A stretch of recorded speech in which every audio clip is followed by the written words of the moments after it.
for our people who could not join. All right. So this is a brand new machine. So what I am doing is that I'm going to Google and searching for Python. So I'll say Python download, and it takes me to the Python homepage for download. Just select whatever is there in the default. So that's the Python. Now once you download, you click on this. Just make sure that you have this checkbox checked, okay? That add Python to path, and then say install now. This is Windows, huh? So if you are using Ubuntu or Mac, that will be different experience. If you're anybody using Ubuntu, I can help you with Ubuntu desktop setup. So Mac, I think it's already done.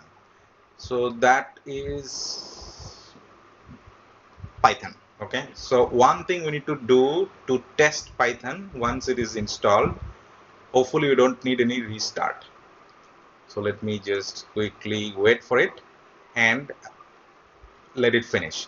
Now before it finishes, I will go ahead and then search for Visual Studio Code. Now there is a website dedicated for Visual Studio Code, but if you type Visual Studio Code download, okay, and then it takes you directly to that website. So there is nothing you need to remember. As you see that it is a multi-platform editor for programming and scripting.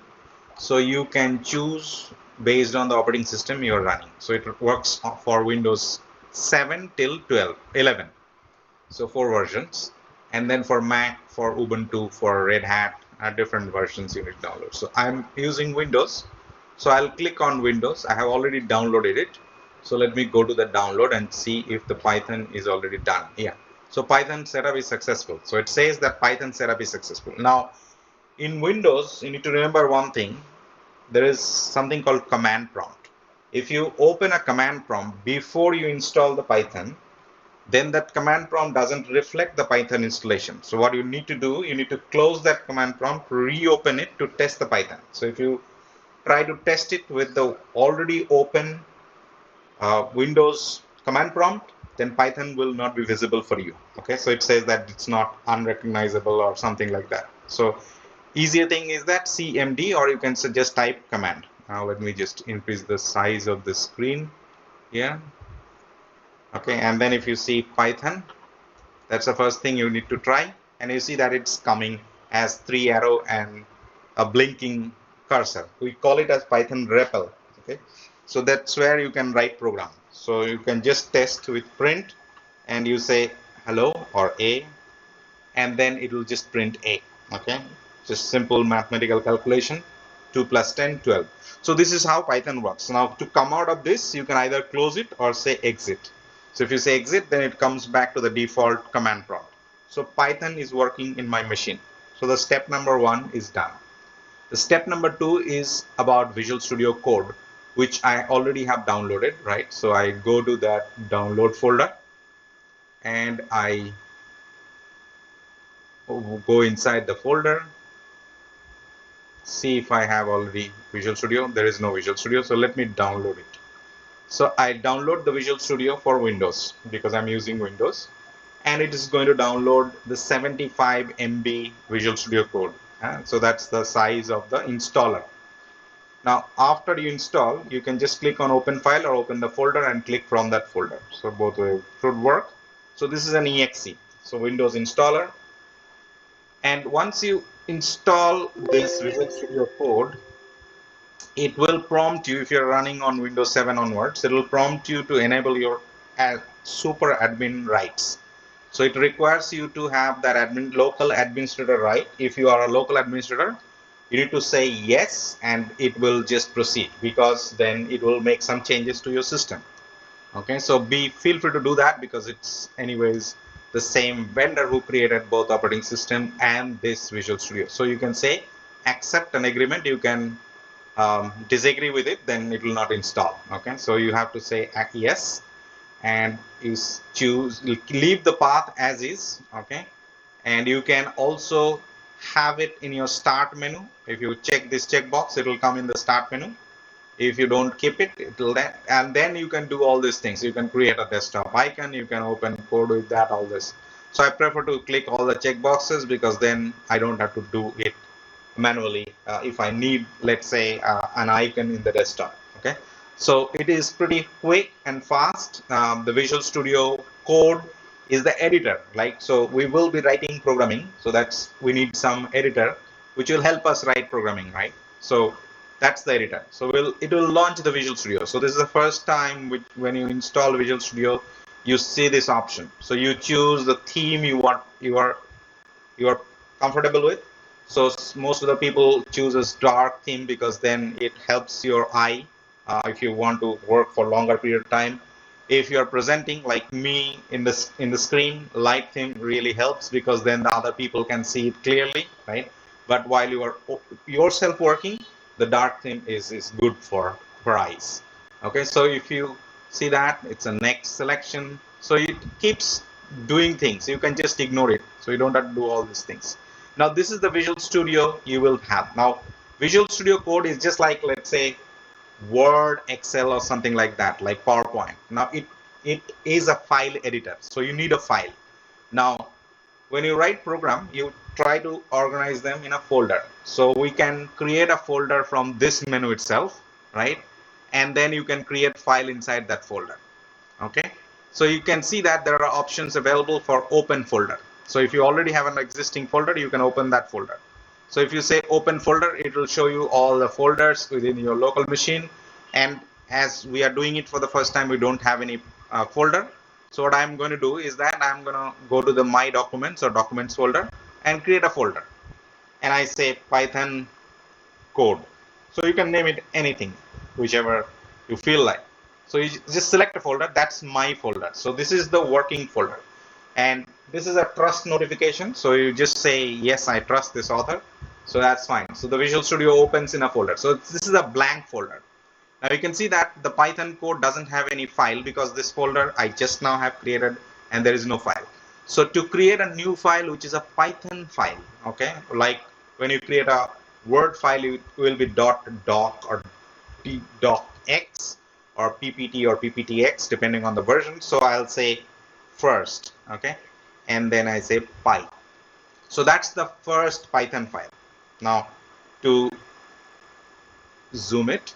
Now this is the first. Now if what we were doing in the REPL, we were trying to run the test command, which is print, okay, and print anything. So you can print your name, you can print the name of the favorite person, anything you want to print. So this how we now run this file because we are not inside the REPL. So there are two ways to do that. One of the ways is to go to terminal, okay, and I say new terminal. Now what happens, it opens the command prompt as I was opening separately to test Python in the Visual Studio Code itself. So you see that it goes into that same path of my folder and waits for me to do something. So I can happily type Python and it will show me the REPL. It's just like the command prompt, okay. I don't need to do that. I just come out of that and then I say that to run this file, the file I created, that is first.py, I need to say Python space first.py.